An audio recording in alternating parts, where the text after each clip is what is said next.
Lu pasti tahu wahana antariksa Apollo kan? Kalau nggak tahu, harusnya lu tahu Neil Armstrong, manusia pertama yang mendarat di bulan. Ternyata, mendaratnya mereka, Neil Armstrong, Buzz Aldrin, dan juga Michael Collins di bulan, itu ternyata bukan karena kebutuhan sains, tapi karena kebutuhan ideologi dan juga politik.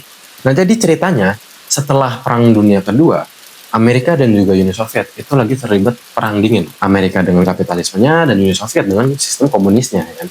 Jadi siapa yang menang di sini itu mereka bakal merasa mereka lah yang berhak menguasai dunia. Nah, mereka akhirnya memilih medan perangnya itu di antariksa. Jadi mereka tuh sebenarnya nyari validasi publik, validasi dunia lewat antariksa. Karena pikiran dari politisi kedua belah pihak itu adalah siapapun yang bisa mengirimkan manusia ke antariksa, itu berarti dia bisa mengirimkan nuklir juga ke belahan dunia manapun. Nah, singkat cerita, pada tahun 1957, ya kalau nggak salah, Uni Soviet itu mengirimkan sebuah satelit yang bernama satelit Sputnik. Nah, Sputnik ini itu kerjaannya cuma ngorbit bumi, habis itu balik. Amerika panik lah dia, ya kan? 4 tahun setelahnya, pada tahun 1961 kalau nggak salah, Uni Soviet berulah lagi. Dia ngirimin manusia pertama yang berhasil ke angkasa, yang bernama Yuri Gagarin.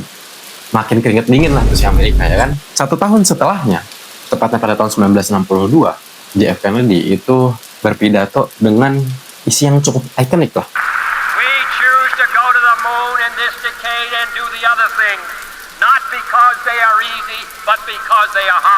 Itu namanya udah deklarasi perang, ya kan. Akhirnya Amerika tuh ngeluarin anggaran sebesar 4% ke NASA. Dan proyek Apollo ini itu ngabisin sekitar 50-70% dari 4% itu. Nah, singkat cerita, pada tahun 1969 ya kalau nggak salah, Apollo 11 tepatnya, itu berhasil mendarat di bulan. Dan Neil Armstrong dinobatkan sebagai manusia pertama yang menginjakkan kaki di bulan gitu.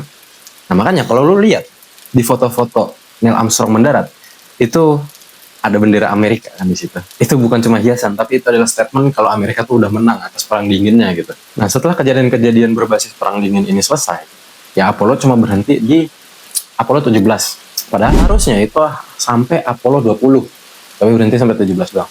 Terus anggaran buat NASA itu merosot tajam dari yang awalnya 4% itu sampai kurang dari 1%.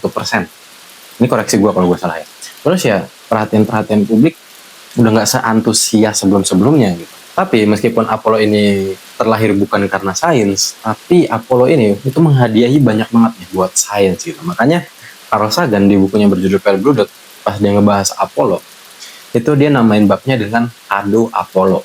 Ya, jadi seperti biasa, kalau misalkan ada informasi-informasi gue yang salah atau misleading takutnya, tulis di kolom komentar.